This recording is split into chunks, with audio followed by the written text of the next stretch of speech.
Good morning. My name is David Perdue, and if you don't know me by now, I've been here for nearly 16 years. Georgia Public Policy Foundation Vice President. Kelly, of course, if you don't know, has been here almost 25 years. And that's something to have put up with me for the past 16 of those. But I just want to give you a heads up. This is Christmas. This is not UGA. I learned a very long time ago not to take sides at the Georgia Public Policy Foundation with Rogers Wade on one side and Kelly McCutcheon on the other side. So I took the high road and I didn't learn a thing about American football. But we're really excited. You know, we don't usually have the Buckhead Club as our venue because we're out in Cobb County and we usually have our events at the Georgian Club, and we have scheduled the first 3 events for next year already, and so I wanted to give you a quick heads up about that. The first one that we usually have, it's an annual event for us, and you'll see from the sticker, the bumper stickers on your table,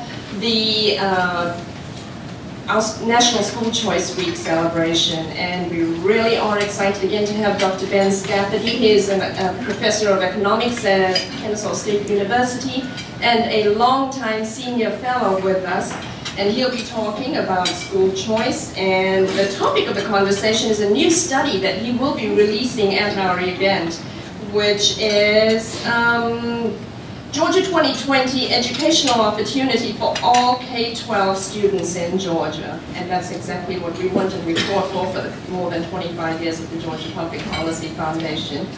The second event, and if you've been following any of the stories about the pension crises around the country, the second event is in February, on the 20th of February, and it features Leonard Gilroy of Reason Foundation and one of our own, Representative Chuck Martin, who will be talking about state pension reform.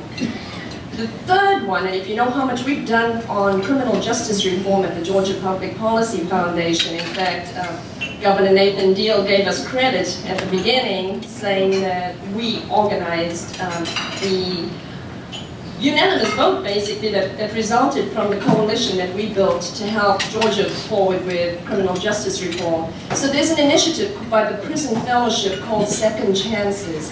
And Second Chances Month is in April. And we will be celebrating Second Chances Month in March. We'll be looking ahead to it, March 27th, Tuesday. And that will be with Andrea Shelton. What is the name? I forget the name of her. Heartbound Ministries, and they work in the prison system, with Jay Neal, who you know has led the criminal justice reform through the years in Georgia, and with Bill McGann, who created and developed this really amazing program that has, I think, a 90% success rate in the city of Atlanta, turning around the lives of chronically homeless men. And so we are really excited to be talking about all of those initiatives. But that's not what you came to hear about today. Before I hand over to Kelly to introduce our guest, I want to say thank you to our board members, current and former, who turned out. And thank you to Ray Padrone, our board member, who is hosting this morning's breakfast. We really appreciate it. Thank you. And thank you to David Allman, our longtime board member and a wonderful supporter. If you're not a member of the Georgia Public Policy Foundation, find out from these amazing gentlemen why you should be. And we have forms on the tables if you're interested in joining us. So let me welcome Kelly over to say a few words about our speaker. Well, thank you, Benita.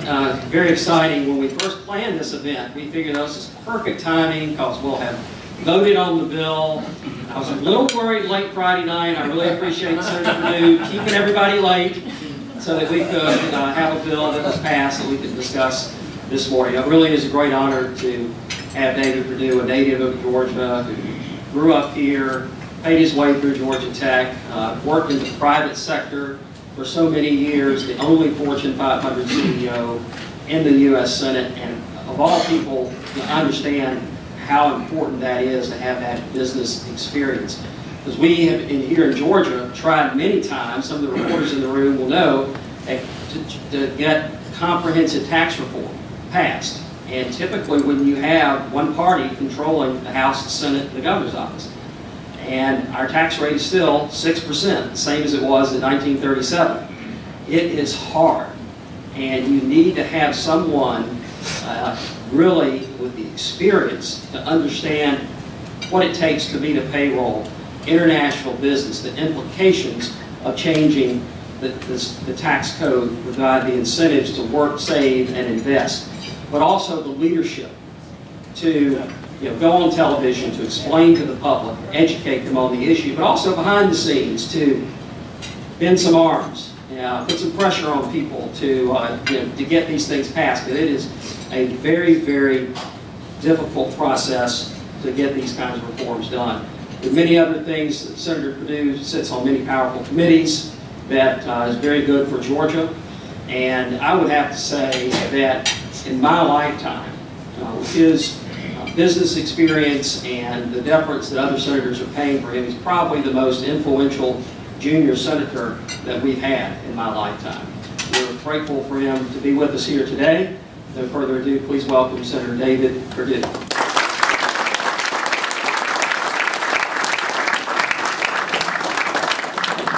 Thank you, and Benita, thank you for all you guys do. I want to thank all of you for being involved in this effort. I don't think there's ever been a time in my lifetime, certainly, and I would argue in the history of our country, where the impact of people in local communities on public policy has ever been more needed and more important than right now.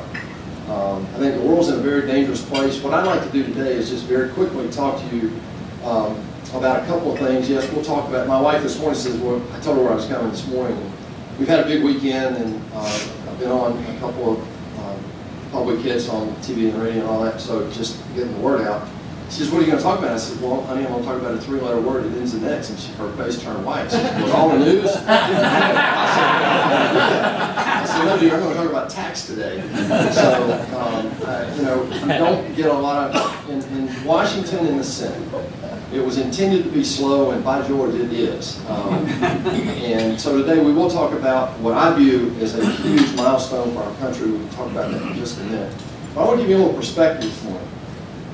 Some of you remember, I see a lot of friends in the room, and I will tell you that in 2013, I had never done this, never been involved, and I think my first poll was 8%, and I hired a team, and we got together, and we started working, and about 4 months later, we did another poll, and I had dropped to 3%. So, whatever I was doing wasn't right. But pretty soon, the message got out there that Washington was broken. You want different results, you have to send a different kind of person to Washington. And I will tell you that that message it still applies today. And I still see myself as an outsider. I've been there now almost 3 years come January, which is shocking to me. But I now understand how it works. I understand the source of dysfunction. I see Matt Collins here, who had an illustrious career up there fighting the same demons that I'm fighting, and he's been such an inspiration to me for the last couple of years. Tell me, David, hang in there, but don't change. And so, Matt, thank you for all your service as well. Thank you. Ladies and gentlemen, today we really do have two crises. And my mission in life is to call the crisis, but now I'm a U.S. Senator with access to the leader of the free world in the Oval Office. And I'm trying to do something about it. We have a global security crisis, probably the greatest global security crisis maybe in the history of our country. And then we have a debt crisis, and you can't separate those two. Now I know what some of you may be saying, well, Dave, you just passed a bill that's going to, by some measure, is going to add $1.5 trillion to the debt. Well, wait a minute. Let's talk about that for a second. How many of you have ever been in business, you make an investment to get a savings, right? We all do that. You buy a piece of equipment, you pay the money, and then all of a sudden you start getting a lower cost of goods or a better service, you get bigger sales. So we all know about that. Well, that's what's underway right now. We'll talk about JCT and CBO in a second. But I just want to remind everybody of a reality that we have in Washington today, and that is this. We spent $4 trillion last year on the federal government, our federal government. In the year 2000, we spent 2.6. Now that's, I'm sorry, 2.4. Now, by the way, that's current dollars, and that's one Republican administration, one Democratic administration. So before you think that I'm up here bashing one party or the other, just recognize that there are no innocent parties on these two crises in our capital. There aren't. And I told somebody just now, after the last 2 weeks, I've seen the enemy is us in many respects. So this is a time to be very sober about an extreme position, because if it were totally right, we wouldn't be in this problem.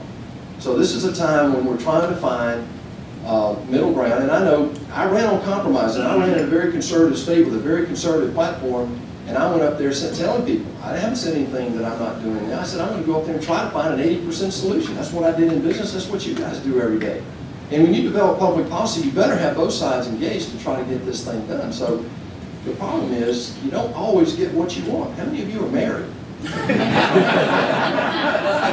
not complicated. Life is built on it. Well, that's what we're trying to bring out there. We have 12 Republican new senators and 14, one Democrat, so those 13 people are new. Since then, we've added a few more. So on the Republican side, 25% of our caucus is 2 years or less. And what we're focused on are these two priorities. Now, we elected a new president this year, or last year. This president is trying to change the direction in a couple of years, but he said this year there were 4 priorities.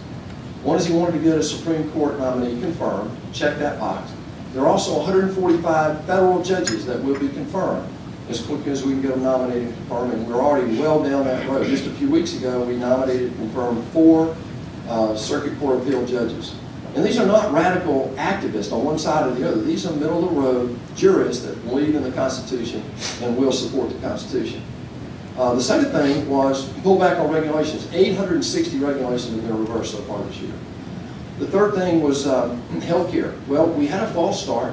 The House passed a bill, the Senate couldn't quite get there. And quite frankly, I'm actually pleased that the Senate actually got to a point of debate about some of these issues, because there are big issues about state control versus local control. And there really is, you guys are involved in public policy, you have the debates in your meetings, I'm sure, about this, but that's the war that's been going on in our country for 230 years. I'm just telling you right now, it's out of control. When the federal government grows by 66% in 16 years, we cannot continue that. And what I'm trying to get to is this. The fourth thing that the President said was the court, regulations, health care, and tax. And so we're one step away from passing the tax bill, which, by the way, will have a repeal of the individual mandate, which is so important because the next 10 years is projected by CBO-JCT, and I don't believe any of their numbers, but I will quote their number on this one because it's directionally correct. They'll find under Obamacare, unless something's changed, $43 billion, and the average income of those people, half of them will be under $25,000. So this is something that we had to change, and this is going to be repealed in this bill. But here's the punchline. In the last 8 years, we borrowed $10 trillion over what we spent. That's been about 35% of what we spent. We spend $4 trillion. $1 trillion of that is discretionary. The other $3 trillion is mandatory. And so what's in discretionary? Military 600, VA about 2. These are all directional numbers. Don't anybody go out and say, David, it was 601.3. Directionally correct, 600 billion. The VA is about 200 billion. And then the rest, 350 billion, is all other domestic discretionary spending, 1.1 trillion. Well, what's in mandatory? Social Security, Medicare, Medicaid, pension and benefits for federal employees, which is a growing crisis, as you know, with a defined benefit structure instead of a defined contribution structure, which all of you converted to, just like I did in the 80s, and the interest on the debt. Well, here's the problem. If you're borrowing 35% of your spending over the last 8 years, no, by the way, the last budget that we're working on right now is the 16 budget, the last budget of President Obama that we all kind of played around with. We couldn't get it right because it never got passed, basically. And I'll talk about that in a second. The next 10 years, we'll add $11 trillion to federal debt. Well, this year will be 666 is the latest estimate. 666, with interest rates basically still at 0. 666, that's a terrible number, terrible combination, but it's the number that they're talking about, and that's the deficit this year. Next year will be 750, next year over 8, the next year almost $1 trillion. In 4 years, we'll be right back to $1 trillion a year shortfall between what we take in and what we spend. Now, by the way, last year we raised $3.5 trillion in tax. This isn't, and that was an all-time record. This isn't a tax problem. That's grown dramatically all through the last decade. Well, if you're borrowing 35% and you're spending, your discretionary spending is 25%, what does that mean about discretionary spending? It means that every dime that we collect in tax goes to pay mandatory. That's not a hypothetical. It's like your mortgage, your car payment. If they're automatically deducted from your checking account, or whatever you guys call it today, with Alibaba Pay or whatever, it gets automatically deducted. Well, you don't even have a choice, but it's the same thing in the federal government. So all the tax that we bring in goes to pay for these mandatory expenses. Well, what does that mean for all discretionary spending? The military, the VA, and all discretionary domestic spending. It's borrowing. So we had debates last week inside the Republican caucus about policy that we were going to use a tax platform to become, or to increase the entitlement platform. Well, I made the argument, well, number one, that's philosophically wrong in my opinion, but secondly, all you guys are doing is shuffling borrowed money around. That's all we were doing. And I have a particular problem with that. I actually advocate for a different type of taxation.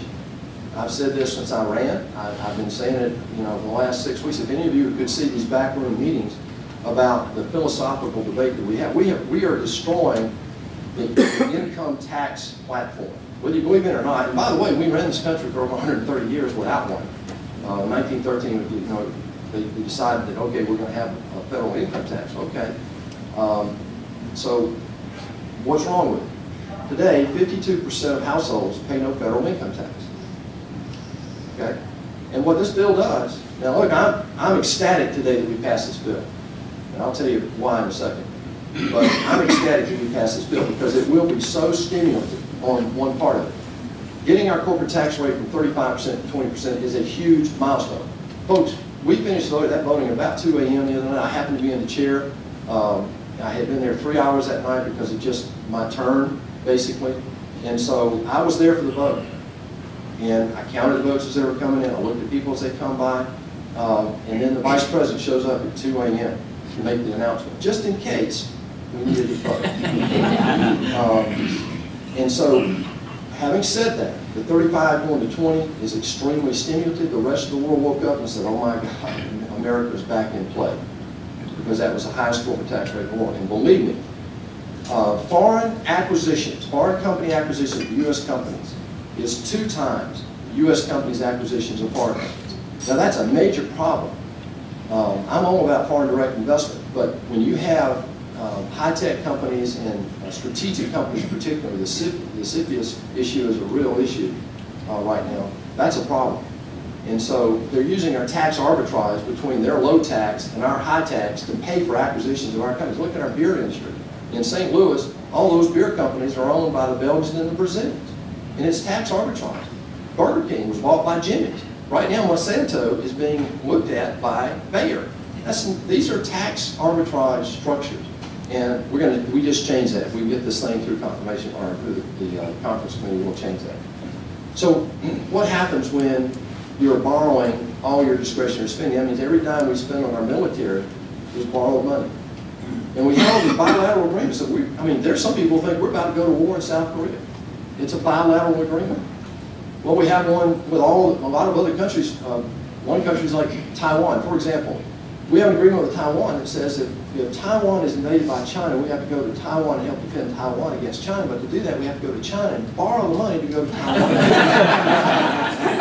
Folks, that sounds humorous, but it is the honest truth. And what we've done is we have now shrunk the tax base to a point where it won't be sustained over. And we just took 6 million people off that tax base. That's what this bill did. It gives somebody that's a median income of $73,000. Now, let me say this first. There were 3 pieces, to be fair. There were 3 pieces. Corporate rate from 35 to 20, and a lot. We took out $1.3 trillion of corporate welfare, in my opinion. And I'm a CEO of a big corporation, so that should have credibility when I say that. The second thing we did is we got rid of this archaic repatriation tax. I lived with that for most of my career. And guys, when I was running these multinational companies, most of my effort, I made more money on FX, okay, and tax than I ever did on cost of goods sold. And that's just wrong. And it was because we were always behind the 8 ball relative to the rest of the world. And so you got, those are the first two steps. The third step then was on the individual side. And we've embellished this now to where this tax cut on the individual side, I hope you're sitting down, is $3.6 trillion. Now there are a lot of deductions that were taken out of that too. But that's a huge number, 3.6. And so what we've got now today is an opportunity to get our economy moving again. Well, we had 2 quarters over 3%. I believe that that's largely on the back of 860 regulations being reversed. And oh, by the way, there's some other things that you don't see through the media. And we got local media here, but the national media, for some reason, there's so many shiny objects, and we're our own worst enemies. You know, but let me just give you some numbers, and these are data points. This has nothing to do with partisan politics. It's just facts of what's going on this year. 2 million jobs have been created. 860 rules and regulations have been reversed. Illegal crossings of the southern border, before the wall, illegal crossings of the southern border are down over 60%.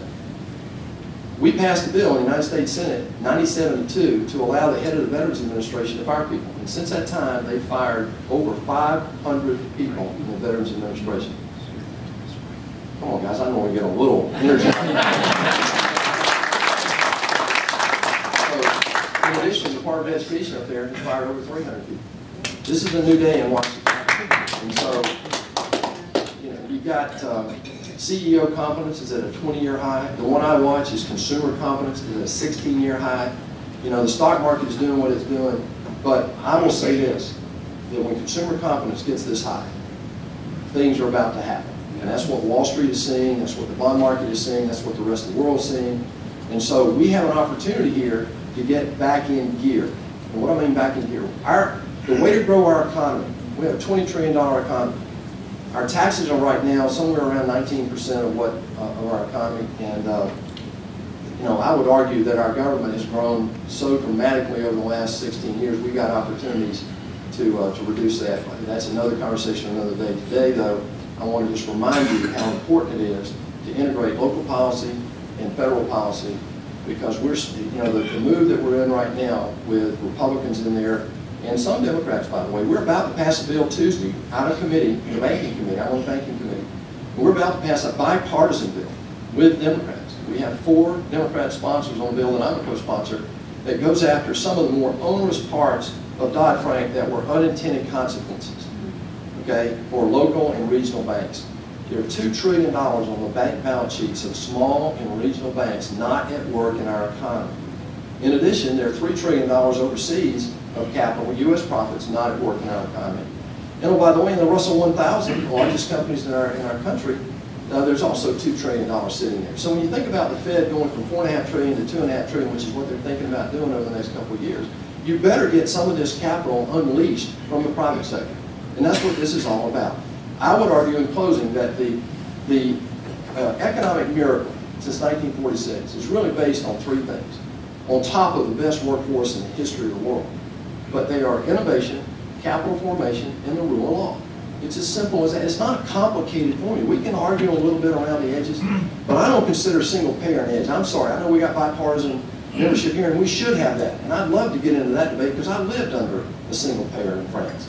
I was involved in a hospital in Boston. I saw where over 30% of our elective surgeries were on Canadians. I saw how it bifurcated healthcare delivery in England. It's a pernicious direction, and I'm one of those guys, just like border adjustment tax. That was another one that I stood up and said, we're not doing that, and was very successful in shutting that one down. But I want to close with this, is that the opportunity is before us. We're not going to grow this economy at 3, 3.5%, 4%, whatever, just on the back of the U.S. consumer. The U.S. consumer is about 50 years old. I'm a student of it. I've spent my career working in and out of consumer products, so I understand how consumers think. The opportunity is exports. The opportunity is the rest of the world. And whether you like this president's tweets or not, this agenda is going to work. It's already beginning to work. We are open. I met with a South Korean trade delegate 2 weeks ago, the guy that wrote the current arrangement that we have, and they are engaged now to open up and say, yes, we're ready to do business again. And here's why it's so important. Since 1986, we signed the Great Society, right?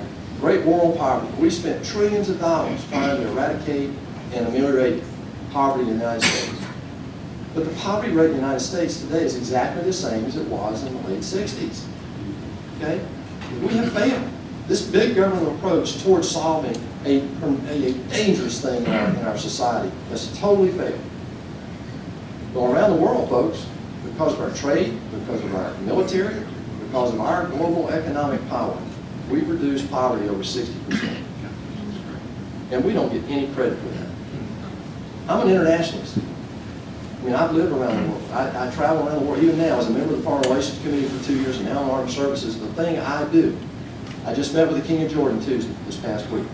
I'm going to Israel very quickly. I'm going to I just got back from Afghanistan and Iraq and Pakistan. This is something that I am bringing to the United States Senate, is that perspective as an outsider that says, look, you have to get over that the driving impetus in this body is just to get reelected. This is bigger than that. Mac will tell you that.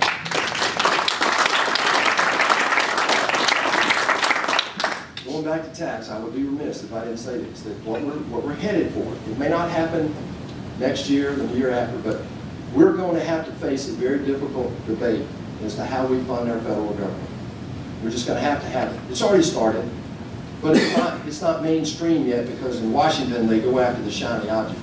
And right now that's not the shiny object, but we've got to get to some sort of tax that's not income-based. And I'm a sponsor of the fair tax in Washington, primarily because I believe that we've already killed the income tax. And by the way, I think the income tax was never effective or efficient anyway. It entrapped people. It's become a platform for entitlement, which it was never built to do. And the other is I want individuals in control. I believe, frankly, that our founders, and I've been a student of this history before I got in politics. My wife will tell you I really do have an illness. I cannot watch Fox News. I cannot watch C-SPAN or CNN. I just can't do it. I never have been. But I read everything. And my dad gave me one piece of advice when I was in high school, I guess. And I didn't have any political aspiration. I never did. But I was engaged. I read and I understood what was going on. And my dad integrated the schools in our county. It was the first one in the state. And my first job was in a Head Start program. So I was very involved in what was going on in the Deep South during the 60s. And so I had a point of view. And he said, David, I don't care where you are, conservative, liberal, whatever, but he said, read and talk and visit with people who believe differently than you. And when I lived in France, I had a lot of opportunities to do it. So today, I just want to tell you, America is back. We're re-engaging with the rest of the world, and these heads of state, I've gotten more than 20 of them now in the last 3 years. They're all, I've got notes here, telling us we are so glad that the United States is re-engaging. We don't need 100,000 troops on our border. We don't need them over here, but what we need is American partnership to deal with some of the dangerous aspects of the world. And so with that, I'm going to end. We've got about 20 minutes for Q&A. I promise to get you out of here by at least 11:30. Yes, ma'am. Senator, could you talk to us about the effective dates of the corporate tax cut, the individual tax cuts, and what charitable deductions, or which deductions you think will survive the Congress I always say the hardest questions first. You just hit at the battle that we've had the last 4 days, literally. This is inside the Republican Congress. One side wanted to embellish the child care credit, tax credit, and they were successful. Not as successful as they wanted. We went from 1,000 to 1,650. That wasn't good enough. That was what the House did. And then we went to 2,000. That wasn't good enough. Then they wanted to make it refundable so that if you weren't paying any taxes, you still got a check. And then they wanted to go to 2,500, which is what some of the Democrats wanted to do. So to pay for that, and our bill went to 2,000. I fought it. I disagree with it. I think it's philosophically the wrong way to do it. If you want to deliver that benefit, that's one thing. But the way they're delivering it is wrong. So that's one issue that required us to change the effective date. Like the effective date of the corporate tax cuts is 1/1/19. As a Fortune 500 CEO, I hate that. But if I were running a business today, I'd be all in right now. I'd be making those capital investments because I know these capital investments are 5, 10, 15 years in terms of benefit. And so they're going to make those. And you see it right now in the capital flows. You can see it in what analysts are writing about different industries and what they expect capital investment to be now next year. You see it over the weekend. These analyst reports have already baked in some of that change, but now we're really getting the gear to do that.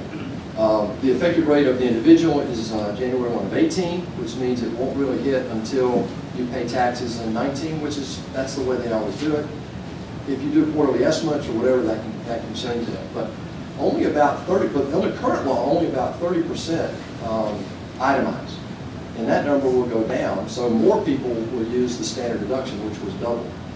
I suspect that all of the above will be sustained with the exception of the individual child care credit, and they're going to have to find common ground in that one. The money's there to pay for it. We took it out of the delay. What I'd love to see the conference do is make the corporate thing effective January 1, and I fought hard on that one. That's one I lost on. I did win on some others, but that's one that's, you know, and I just felt long term it will have a very minimal effect because these people who are making those decisions are looking long term. Joe? David, you're, in my opinion, you're by far the best taxpayer champion in Washington. Who up there besides you is doing a great job for us in the Senate or the House that you're convinced that are taxpayer champions like David Perdue? Taxpayer champion, Joe, you're the man. I love that. You know, look, we've got 100 senators. We've got a number of governors on both sides. And oh, by the way, you know, pat yourselves on the back, guys. I mean, I meant to do this right up front, and I forgot. Kelly, I'm sorry. First of all, thank you for 25 years. Is that possible? I didn't know people started when they were 10. But you know, Georgia is, again, the best state in the country in which to do business. And that happens because of folks like you being engaged. It happens because you've had a couple of governors now who are pro-business and understand growth. Here's the real reason. Georgia has a balanced budget law, and they have a strong governor constitution. And both those things mean that you've got the 6% sales tax or income tax today that you had, how long ago was that? 1937. 1937. That's remarkable. And so we're a low tax state. The state local tax that is causing a lot of angst in California and New York, and I'm sympathetic to that. And there was talk about having to transition it, and we did modify it a little bit. But I was remiss in that, Joe, so I apologize. I wanted to call that out. You guys deserve a lot of credit in that, and so does Georgia. And the legislative branch over the last 50 years, too. So things are headed the right way, in the right direction. We're the 8th largest state, and we don't act like it sometimes. We're the 8th most populous state. Joe, there are a number of people on both sides who want to do the right thing. And what's the right thing? Well, some people believe this is a philosophical war in Washington. You guys are policy guys. One side believes that you have to have a strong and large central government. They believe you ought to be spending 25% of your GDP on your government. There's another side that says, well, wait a minute, the country was built. I mean, if you think about the first 130 years, we didn't have a way to get income tax. In the last 100 years, you know, we've seen how this government's grown. They believe less government, more local control is the better way to go. Those are two rules. So there are a number of people. Bob Corker voted against this bill. Yeah. And Bob Corker's a really good friend of mine. But we just disagree on the growth potential of this tax deal. Let me give you my opinion. And Bob would just say, look, he believes that we'll grow. But he said he wants the thing that says if we don't grow, I want a trigger that would revert back and pull and increase taxes again. Well, my concern about that is if you're in a recession and all the other things are working, you're in a recession and you're going to increase tax in a recession, that's a self-fulfilling policy that would aggravate a rebound. So that's where Bob and I differ. And here are the numbers. The Joint Committee on Tax said that, and I can show you a lot of reasons why we've got to change how they financial model up there. If you ever hear somebody talk about the score, run quickly away. This is a problem, and I don't have time to get into all that. Joe, I believe this is what JCT says that if we grow 0.2%, we more than pay for this $1.5 trillion investment. The CBO, the Congressional Budget Office, says you only have to grow 0.4%. Well, that's off a base of 1.9%. Let me give you the other number. Since World War II, we've only had one decade where we didn't grow over 2.3%, which is a 0.4% that you have to have. Only one decade. And since that time, since 46, we've averaged over 3.5% GDP. You tell me why we can't grow more than 2.4%. That's a joke. Or 2.3%. I mean, to me, there's just no. I have no problem thinking that we're going to grow enough to pay this back. And it'll be paid back fairly quickly. It's like buying a piece of equipment, or it's like deepening the Port of Savannah. Okay, deepening the Port of Savannah will get paid back in 7 years. And that's the best project on the board for the Army Corps of Engineers in the United States of America. Okay? Well, this is even more. It has a higher return on investment than the Port of Savannah. Yes, sir. I'm very glad to hear you talk about your concern about taking people off the tax rolls. That is great concern. Once nobody can pay any taxes, they don't care how high they are. So I'm very glad about that. I actually would like to see a greater cut in the corporate pass-through taxes. But there's another big thing that I think is holding this country back, and that is tort reform. Right now, if I want to import something from, let's just take baby strollers. Baby gets hurt in that stroller, whether it's the product's fault or not, you're going to get sued.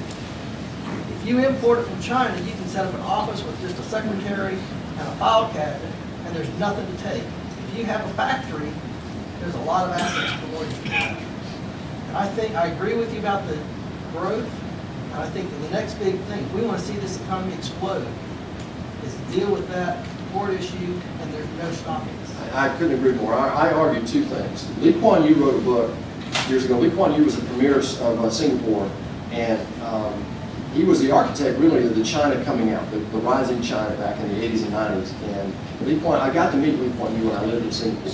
And I met him several times later in these international meetings where CEOs and politicians get together, and I had a lot of respect for him. I didn't like his politics because it was a totalitarian state, but what he said was this: if you want to grow your economy, there are 4 simple basic rules that you have, or things you have to take care of, aside from a favorable legal system, a favorable government system. And I'm going to come back to tort reform. 1, you have clean, potable water. Now think about the state of Georgia as I go through these. We have a water war going on right now. Clean, potable water, cheap electricity. We got Vogel down here hanging by a thread, okay? And our cost per kilowatt hour racing up. The third, you have to have an educated and trained workforce. I'm going to come back to the second thing I want to talk about economic growth. And 4th, you have to have world-class infrastructure. Now, ladies and gentlemen, in America, of those 4 things, where are we the best in the world right now? We're not. And we got to take care of business. And that's why we got to grow the economy. If you want to solve the debt crisis, you got to fix the budget. You will not fix the tax system, or the tax system. You won't. That's not enough to fix the debt crisis. But you can't fix the debt crisis unless you start here by fixing the tax system, fixing the regulatory environment, and growing the economy. But to grow the economy, there are 2 things missing, and they're on the agenda coming up right away. 1 is immigration, and 1 is the rule of law. Remember what I said about innovation, capital formation, and rule of law? Well, the rule of law now has got so bad. I met with the King of Saudi Arabia recently. And the King of Saudi Arabia they have this IPO coming out. It'll be the largest in the history of the world. Well, now it comes down to what market do they come out on? Do they go to London, or do they come to New York? Well, right here in Atlanta, Georgia, is a company that owns the New York Stock Exchange. The NYSE Cyber Center, right up here off 285. I've been in it. And they're competing with London. You know, the only reason, and that the size of the capital availability and access in New York is many times larger than London. And they're going to need the world on this one, right? Well, the number 1 reason that they're hesitating about coming to NYSE is they're going to get sued. And they're going to get sued about everything. And so their cost of that, and they're afraid that that might shut the deal down as you go through that many layers of capital formation. Immigration is the other one. We have a situation, we have the lowest workforce participation rate in really 40 years. But at the same time, they tell us that we have the lowest unemployment in history. Well, there's something that's got to give there. And I believe it's 2 things. It's part-time work, and it's people who are working age who have purposely dropped out of the workforce. So I have people who work in construction and labor, or in farming and things like that. They got jobs, they can't find labor, right? And then there are people who have hours they want to work, and they can't find jobs. So what's going on? Well, the skill base that we have built through our education center, remember the 4 principles, education and a trained workforce, we're missing that. Why in the world did the state of Georgia, the governor, come in and put a bonus for somebody that goes through 6 months of training and becomes a certified welder? Because we couldn't find welders. And that's what's happening. I have a bill with Tom Cotton that actually addresses that and changes the immigration system to a merit-based immigration system. Because there are 2 facets to grow the economy. And one of those is population growth. Well, our natural citizen base growth is approaching, zero fundamentally. And so we need to continue to be the welcoming center of the world, and like we always have been. There are 65 million refugees roaming the face of the earth, though. It's the largest refugee problem in the history of the world, bigger than after World War II. I've been over there, I've seen it, I've gone to these refugee camps in Gaziantep on the border of Syria and Turkey. I've been up through Eastern Europe, Kosovo, and Macedonia, Albania, and all the way to Norway. I've seen these refugees, I've eaten with them, I've talked to them. But America cannot solve a 65 million refugee problem. But what we can do is the 1.1 million legal green card citizens we give every year, we can make sure that they are contributed to our economy. But today, the people who make the decision about who comes in next is the people who just came in. That's a fact. Because of this chain migration, you have the family, extended family, and it's geometric, right? So if I get in, I bring my immediate family. Well, the worker is 70,000 of the 1.1 million, 6%. The rest of it is either immediate family, about 70,000 immediate family, and the rest, the 950, are people that they decide who come in. That's their cousins and uncles and grandmother and grandfather and so on. And then they come in and they can bring their uncles and so forth. So there's the problem. And we've got Democrats who are agreeing with us, we got to change, but both of those have to change. I was on Judiciary. The president is all over this, as you can imagine. So those are the two next steps, immigration and as well as healthcare, immigration and tort reform. You'll see some work on that in the next year. Yes, sir. Yes, sir. I was having a little intellectual conversation with my daughter just about 2 weeks ago, and I'm a science guy and a little bit of a theology guy, and so I didn't have a clue what she was talking about, but I sort of grinned and nodded. But she's an optometry student, and she was telling me that a large degree of the population of the people in her age sector, like 25, 26, are delaying having children and putting off because they're going for more professional degrees. And she said more so with the females. And she said in a conversation that she was having at the optometry school, they were concerned about the growth of I guess that population group is not reproducing fast enough. Is that? And I was like, well, yeah, okay, great, well, it'll all work out. But are you guys seeing anything about what she's talking about? Like, is the population growing? Well, yeah, I mean, the statistics are there, but that's not something I want the federal government involved in. I got you. I'm saying, I mean, talk to your daughter yourself.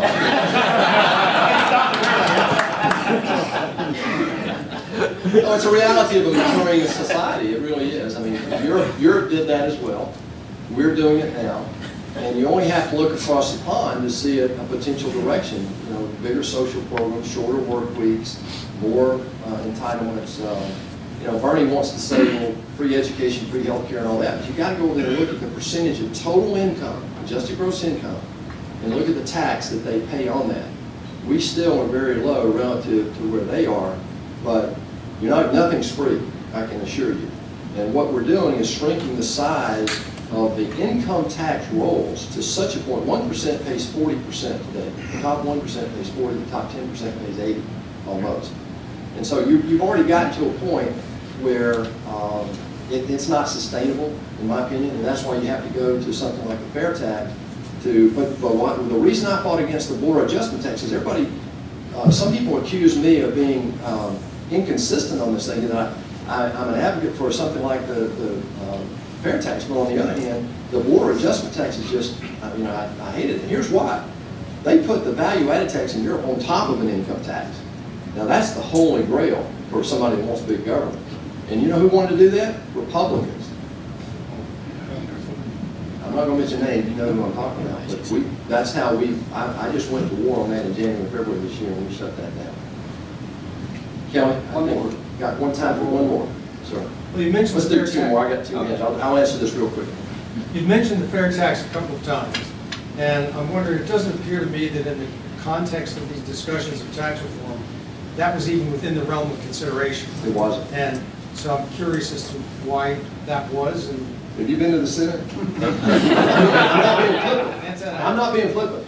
This is a long, and I've said this since 2013. This is a strategic issue. It's one that you got. Look, this debt crisis. Look, how many times did we talk about debt in this bill? Not once. But I've been screaming about debt since I've been up there. I've got the president now beginning to talk about the four-letter word debt. And so I'm going to take credit for that because that's what pulled me into this thing. We're going to get there, but in this conversation here, you've got Republicans. Think about it. Marco Rubio is the one that wanted to take us to $2,500 and make it refundable on the individual child care credit. I mean, that's not a I know this is bipartisan, but that's not a conservative principle that I support. So if you're going to, can you imagine in that dialogue saying, well, wait a minute, guys, we just want to give up the income tax and move over to fair tax? We've not gotten anything done. So this is one of those times when I basically said, look, we are in the ditch. We've just gone through 8 years of the slowest economic growth in 230 years. We have the slowest confirmation process going on right now with presidential nominees in 230 years. So my whole thing was, I was a pragmatist and said, look, I just want something moving right now. I want corporations to be competitive again. I want repatriation eliminated. I would have called it a day right there, right now, just to get those two things. Everything on the individual side, I basically held my nose and said, okay, if I got to give that to get this, then I'm in. And that's where the investment is, frankly. So we're going to get there, but I'm not being facetious. This is, all the stars are lining up that you're not, you tell me how to go back in a base, people haven't paid federal income tax in 20 years and you're going to put a federal income tax on it. Tell me how that works. It's a problem. Yes, sir. You've been holding VA to the fire, which I appreciate. How is it coming out now? How do you feel that they've done? Well, you know, the choice, I can only give you, this is a long-term battle as well, because it's way down the ditch, it's in the ditch. The Choice Act that we passed gives these veterans the opportunity to get a choice if they can't get immediate. I will tell you that over 75% of our constituent calls in my office here in Atlanta and in Washington is from veterans. And these aren't sophisticated and complex questions. It's just basically, how do I get my basic benefit? And where do I get it? And how do I get it? It's embarrassing.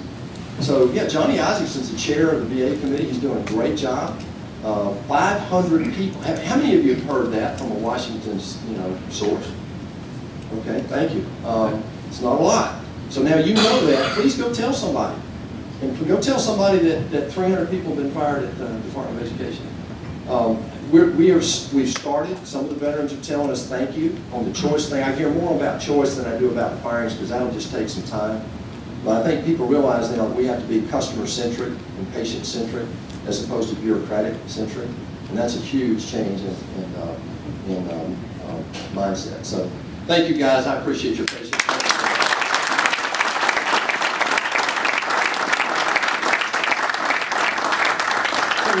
Thank you so much for making time out of your busy schedule to be with us here today. Really appreciate that. And thank all of you for your support, Georgia Public Policy Foundation. We have to thank Kelly for 25 years of service to Georgia.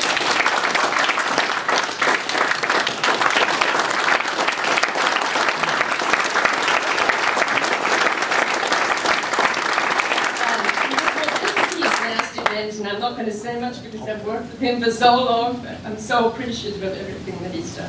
Thanks, Kelly. Can't do it without a lot of great people. Y'all have a wonderful Christmas. Nice, my pleasure.